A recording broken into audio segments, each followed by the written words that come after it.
Hello class 10th student.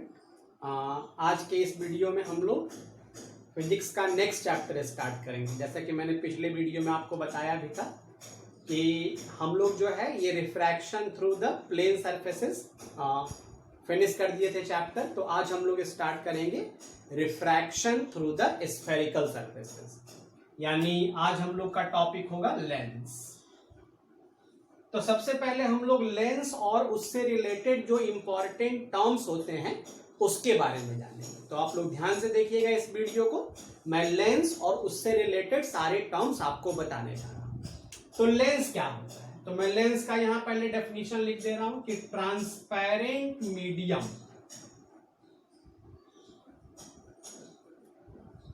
Transparent medium which is bounded by two surfaces in which at least one is spherical। इस definition को बहुत ही ध्यान से समझिए। Lens क्या है, व्हाट इज लेंस? तो लेंस एक ट्रांसपेरेंट मीडियम है जो दो सरफेसेस से बाउंडेड होगा। यहां पे ध्यान देना है, कितने सरफेसेस से? दो। In which at least one is spherical. अब इसका मतलब भी समझना है कि कम से कम जो एक है वो स्फेरिकल होना चाहिए। तो इसका मतलब क्या हुआ भाई? मतलब ये हुआ कि दोनों भी स्फेरिकल हो तो भी कोई बात नहीं, लेकिन कम से कम तो एक स्फेरिकल होना चाहिए। जैसे आप इसको देखिए, ये प्लेनो कन्वेक्स लेंस है क्योंकि इसका एक सरफेस प्लेन है और एक सरफेस कन्वेक्स है। इसको देखिए, ये प्लेनो कनकेव लेंस है क्योंकि इसका एक सरफेस प्लेन है, एक सरफेस कनकेव है। लेकिन हम लोग जो अपने चैप्टर्स में पढ़ेंगे वो दोनों स्फेरिकल वाला पढ़ेंगे। ये देखिए, इसको कहते हैं बाई कन्वेक्स। बाई मतलब दो और कन्वेक्स दोनों कन्वेक्स, और इसको कहते हैं बाई कनकेव। बाई मतलब दो और कनकेव मतलब दोनों कनकेव। और एक बात और मैं बता दूं कि जैसे ये भी कर्व है तो इसका भी कुछ रेडियस होगा, स्फीयर जैसा है, और ये भी स्फीयर का पार्ट है तो इसका भी कुछ रेडियस होगा। तो अगर दोनों कर्व के रेडियस इक्वल हैं, इसमें भी और इसमें भी, तो फिर आप इसको इक्यू कन्वेक्स और इसको इक्यू कनकेव बोल सकते हैं। ऐसे बोलना है बाई कन्वेक्स बाई कनकेव। लेकिन अगर दोनों सरफेसेस के रेडियस इक्वल हो तो इक्यू कन्वेक्स और इक्यू कनकेव भी कर सकते हैं। हालांकि बाद में सिर्फ कनकेव और कन्वेक्स से ही काम चलाया जाता है। तो लेंस, और पहले मैंने ये बता दिया कि ये भी लेंस। तो ध्यान रखना है, दोनों स्फेरिकल है तो भी कोई दिक्कत नहीं, लेकिन कम से कम एक स्फेरिकल होना चाहिए। ऐसे हो जाएगा तो ये लेंस नहीं है, ये ग्लास स्लैब हो गया। तो lens is a transparent medium which is bounded by two surfaces in which at least one is spherical. ये लेंस है हमारा, और आपको मैंने टाइप बता दिया। हम लोग को चैप्टर में मेनली ये दोनों लेंस पढ़ना है। इसको हम लोग कन्वेक्स बोलेंगे और इसको हम लोग कनकेव बोलेंगे। अब इसके बाद हम लोग लेंस में जो इंपॉर्टेंट टर्म्स है उसके बारे में धीरे धीरे जानते हैं। तो एक एक करके आप देखते जाइए और नोट भी करते जाइएगा कि क्या क्या इंपॉर्टेंट टर्म है। तो सबसे पहला जो इंपॉर्टेंट टर्म है वो है सेंटर ऑफ कर्वेचर। तो क्या है वही सेंटर ऑफ कर्वेचर, समझिए। तो लेंस का ये सरफेस और ये सरफेस, ये भी एक स्फीयर का पार्ट है और ये भी एक स्फीयर का पार्ट है, जैसे मिरर में आपको बताया गया। तो इसका भी एक सेंटर होगा और इसका भी एक सेंटर होगा। तो ये कहलाएंगे सेंटर ऑफ कर्वेचर। लेंस में इसको C1 C2 न लिख के 2F1 और 2F2 लिखा जाता है। तो डेफिनेशन हो जाएगा कि the spherical surfaces through which lens is made, या the centre of spherical surfaces through which lens made is known as centre of curvature. Lens में जो स्फेरिकल सरफेसेस हैं उनके सेंटर्स ही सेंटर ऑफ कर्वेचर कहेंगे। इसमें ये भी स्फेरिकल है तो इसका भी कहीं ना कहीं एक सेंटर होगा, ये भी स्फेरिकल है तो इसका भी कहीं ना कहीं एक सेंटर होगा, तो ये सेंटर ऑफ कर्वेचर हो गया। तो इसका डेफिनेशन क्या हुआ कि centre of spherical surfaces from which lens is made, the centre of spherical surfaces from which lens is made is known as centre of curvature. दूसरा इंपॉर्टेंट टर्म होगा इन सेंटर ऑफ कर्वेचर्स को मिलाने वाला line, this line is known as principal axis. यानी centre of curvatures को जो line मिला देगा उस लाइन को हम लोग बोलेंगे प्रिंसिपल एक्सिस। ध्यान रखना, the imaginary straight line which joins to both centre of curvatures, definition आपके बुक में भी दिया हुआ है, आप बुक से भी लिख सकते हैं, समझने के लिए बस समझिए। The straight imaginary line which joins to both centre of curvatures is known as principal axis. तो सेंटर ऑफ कर्वेचर हो गया, प्रिंसिपल एक्सिस हो गया। थर्ड में है ये लाइन, देखिए जो वर्टिकल है और बिल्कुल लेंस के मिडिल में है, this line is known as optical line. ये जो लाइन है मिडिल में बिल्कुल वर्टिकल, इसको बोला जाता है ऑप्टिकल लाइन। और जिस पॉइंट पे ऑप्टिकल लाइन और प्रिंसिपल एक्सिस इंटरसेक्ट करता है, the intersection point of optical line and principal axis, इसको बोला जाता है optical centre. The intersection point of optical line and principal axis is known as optical centre. अच्छा, एक बात मैं आपको और बता दूं कि इस ऑप्टिकल लाइन को अपर्चर ऑफ लेंस भी कहा जाता है, तो ये भी ध्यान रखेंगे। The optical line is also known as aperture of lens. तो ये कुछ इंपॉर्टेंट टर्म है, अभी और है, मैं इसको मिटा करके फिर आगे बताता हूं, इसके बारे में आप समझिए, इसको नोट भी कर लीजिएगा, डेफिनेशन बुक में भी है।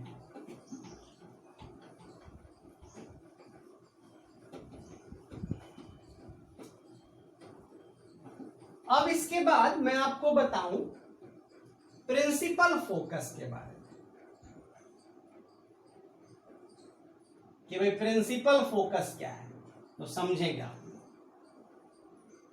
जब कॉन्वेक्स लेंस पे ये लाइट रे आता है parallel to the principal axis, तो ये सब एक जगह से पास करता है after the refraction, this is known as principal focus.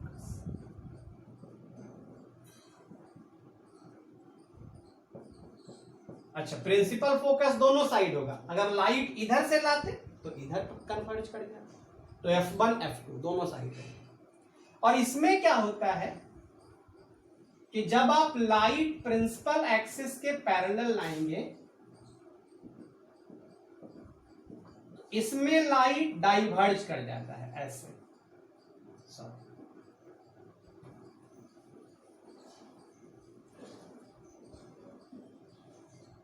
वो रिफ्लेक्शन हो गया था, रिफ्रैक्शन का।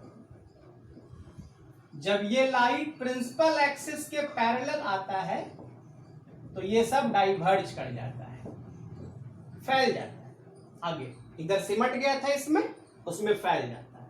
तो जब पीछे सबको बढ़ाएंगे तो एक कॉमन पॉइंट पे आपको कन्वर्ज होता हुआ दिखाई देगा, this common point is known as principal focus. इधर से लाइट ले गए तो इधर बना फोकस, उधर से लाइट लाते तो इधर बन जाता फोकस, तो दोनों साइड फोकस में। अब इसीलिए स्टूडेंट कॉन्वेक्स को कन्वर्जिंग लेंस कहा जाता है आपके सिलेबस में, और कॉनकेव को डाइवर्जिंग लेंस कहा जाता है, because it converts the light and it diverges the light. ये लाइट को कन्वर्ज करता है और ये लाइट को डाइवर्ज करता है। और बाकी दो फोकल लेंथ और रेडियस ऑफ कर्वेचर, जैसा मिरर में था। तो फोकल लेंथ हो जाएगा, इसको भी मैं थोड़ा सा मिटा दे रहा हूं, इसको आप लोग देख लेंगे अच्छे से और याद रखेंगे, कॉन्वेक्स कन्वर्जिंग, कॉनकेव डाइवर्जिंग। अब ये यहां पे मैं आपको बताऊं कि ये ऑप्टिकल सेंटर है और ये प्रिंसिपल फोकस है मान लो, तो ये डिस्टेंस जो है ये फोकल लेंथ का है। The distance between optical centre and principal focus.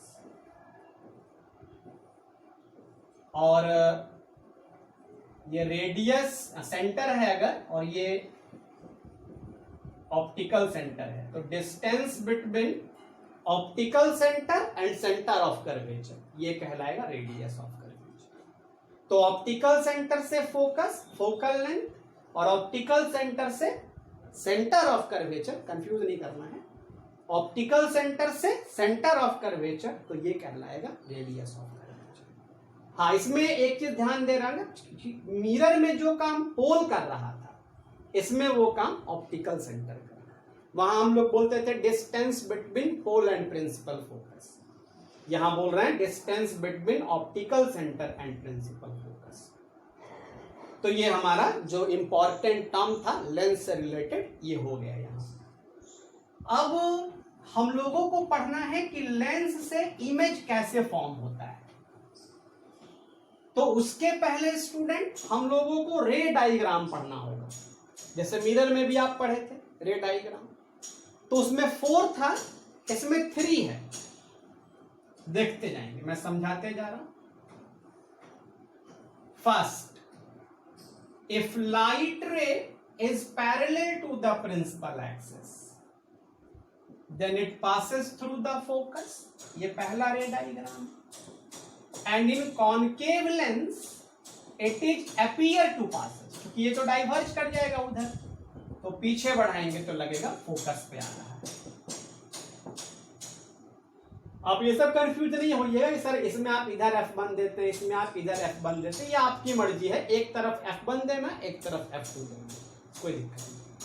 तो लाइट जब प्रिंसिपल एक्सिस के पैरेलल होगा तो ये कहां से पास करेगा, फोकस से कन्वेक्स लेंस में, और कनकेव लेंस में appear to passes through the focus होगा। इसके बाद मैं दूसरा रे डायग्राम आपको बताने जा रहा हूं। दूसरा रे डायग्राम है इसका जस्ट रिवर्स, कि अगर लाइट रे फोकस से ही आ गया तो ये प्रिंसिपल एक्सिस के पैरेलल हो जाएगा, और इसमें फोकस से आएगा नहीं, बल्कि लगेगा कि आता तो फोकस पे आता, तो ये भी प्रिंसिपल एक्सिस के जो है पैरेलल हो जाएगा। लाइट रे passes through the focus, then after refraction it becomes parallel to the principal axis, and in this it is appear to passes through the focus, then after refraction it is parallel to it becomes parallel to the principal axis। और third जो रे diagram है student हमारा,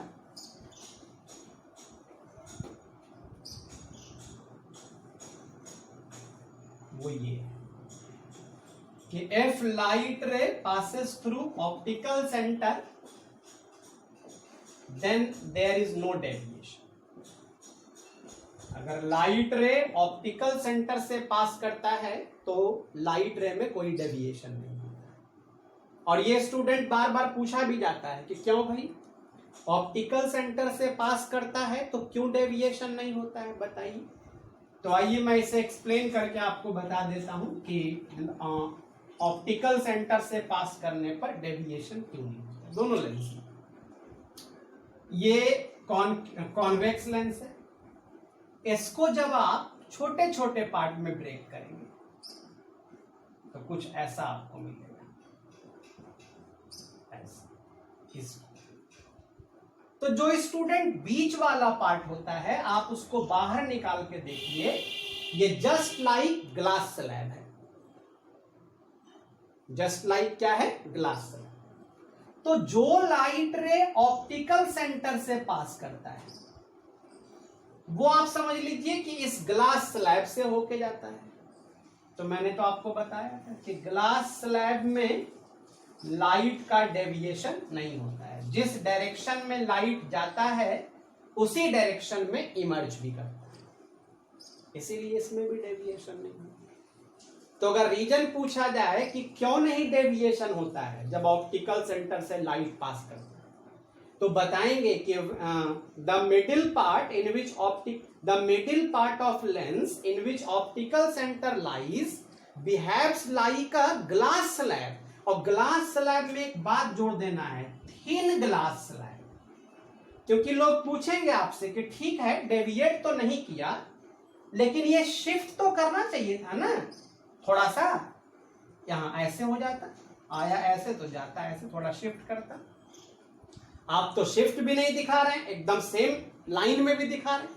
deviation तो मान लीजिए कि नहीं हुआ क्योंकि ग्लास स्लैब है, तो ये शिफ्ट तो आपको दिखाना चाहिए था, यहां आप तो एकदम सेम लाइन में दिखा रहे हैं। तो ये वर्ड जोड़ेंगे कि थिन ग्लास स्लैब। अगर आपको याद होगा तो मैंने बताया था कि जो लैटरल डिस्प्लेसमेंट है वो थिकनेस बढ़ने से बढ़ जाएगा और थिकनेस कम होने से कम जाएगा। तो चूंकि थिन ग्लास स्लैब है तो ये शिफ्ट इतना नेग्लेजिबल होता है कि हम उसको यहां पे दिखाते नहीं हैं, इग्नोर कर देते हैं। तो due to thin glass slab we ignore the lateral shift.